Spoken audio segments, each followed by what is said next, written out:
Bro, what are you doing, man? It's Painting my gun. It's 2018. Come on, man. We don't do that anymore. We got modern technology. Leave that behind. Let me show you. Come on.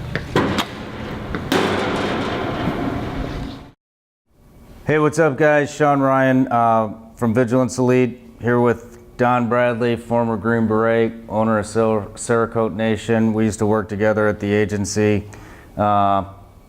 Anyways, we're here to talk about kind of some of the differences between Cerakoting your gun and then actually like spray painting it. So a lot of you guys probably saw, you know, the video of me how to spray paint or how to paint your gun or bowflage or whatever. And now it's 2018. So there's better ways to do things. Kind of the reason we used to do that is, you know, and I'm sure it's the same with you, Don, but, you know, you'd show up to an area, you want to blend in, and you do a quick spray paint job, you know, with the surrounding environment. Now, a downfall to that is it's spray paint. The shit comes off, you know what I mean? You're gonna have to redo it, you know? So anyways, I'm gonna kick it over to Don here, and he is going to talk about, you know, like what the pros are to Cerakote versus paint, and, you know, why they started Cerakoting and stuff. But, you know, like I said, originally all this painting and all this other kind of shit, it originated from, you know, a need, like function out. You know, there was a reason. It wasn't just, oh, I want the weathered look, or oh, I want to, you know, I want to look like that guy. You know, there was a reason we did it, and, you know, it was a very good one. So anyways. So yeah, it goes all the way back to when aerosol spray paint was invented. I've seen pictures of dudes in World War II using paint on guns because they were trying to blend, like you said, it's camouflage. Mm-hmm. So guns look pretty obvious as guns, and they just try to break up that outline to try to hide because you're at war and you don't want to be seen. The biggest thing that I noticed in the theaters that we worked in was when you'd go into the team rooms of like the spec ops guys, they were always spray painting their guns, and the guns that were spray painted after they'd been used for a few times, everybody likes to do the battle worn, but trust me, the battle worn that you're seeing these days is pretty, it's nice, it's pristine. It's not what we saw. What we saw were guns that were used and the shit's peeling off, flaking off, and it looks like, you're like, oh God, is that gonna fail you in a firefight? Is it gonna stop working? Because it looks bad. Yeah. I mean, you mean there's real battle worn weapons that have actually been worn? Where they actually shoot them? In battle? Holy shit. I'll be damned. I thought they just came like that. Right. Well, some people, they do now. So obviously the pros of it is paint's everywhere. There's a ton of colors. It's easy to pattern. Like Shawn said, you just pick out the colors from your environment and you add them to your gun with you know, maybe a leaf or whatever to give you a little breakup, and like your video. It works. It really does. But then it starts coming off. Yeah.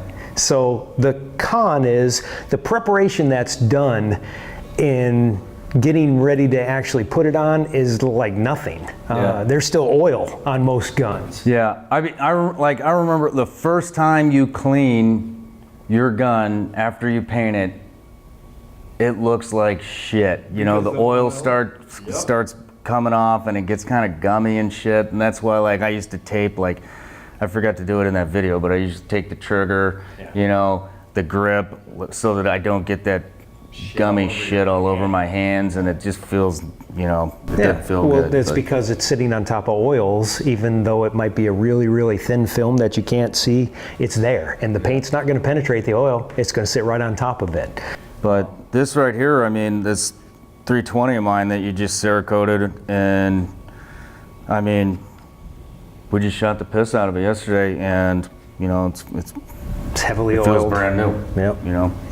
It doesn't phase it. There's no gummy feeling. It's not sticky. You know, like it's not wearing off anywhere. So I'm sure, you know, maybe it will after I come from the holster 20,000 times. Yeah, I mean, just like bluing will eventually, you're gonna wear through it. The shit's not indestructible, folks. I mean, let's be real. Well, I mean, the metal's wearing off. But yeah, too, the metal you know? is literally wearing with it. So it's fantastic. It works way better. It's highly durable. And the cool thing is they've come up with, over the last several years, a lot of colors. So you can get the colors from your environment. It's not going to peel like the paint does, and the preparation that's done prior to Cerakoting makes sure that there's no oils, so it actually gets into the metals or the polymers, whatever the case may be. You can even do rubbers to an extent because this stuff's really flexible.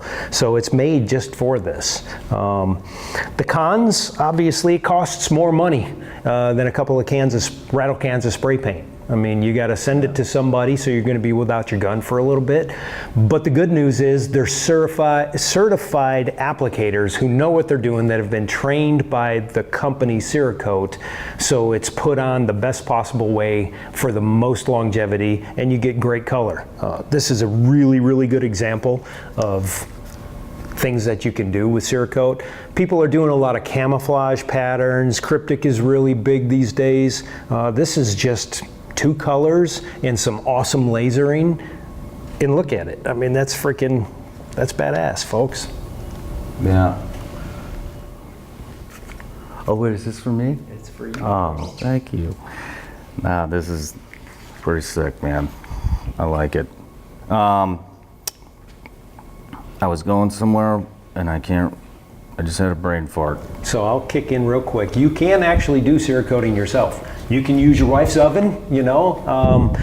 You still need a blasting cabinet because you've got to prep it properly. You still got to, a lot of people think you can just wipe them off. No, you got to actually dunk them in something that's going to remove those oils. Let me hold it for you. I got it. Okay. So that it's ready. And then the oven obviously is the cure for the last part. They do have an air cure version you can use, but the downside of that is you got to buy a spray gun. You got to have something to push. I have a compressor, an 80-gallon compressor. I've got a paint booth that we're sitting in. So we do this stuff professionally for real. You can do it yourself. Results may vary. Yeah. So if I have like an old, shitty, rusted up gun, you know what I mean, that,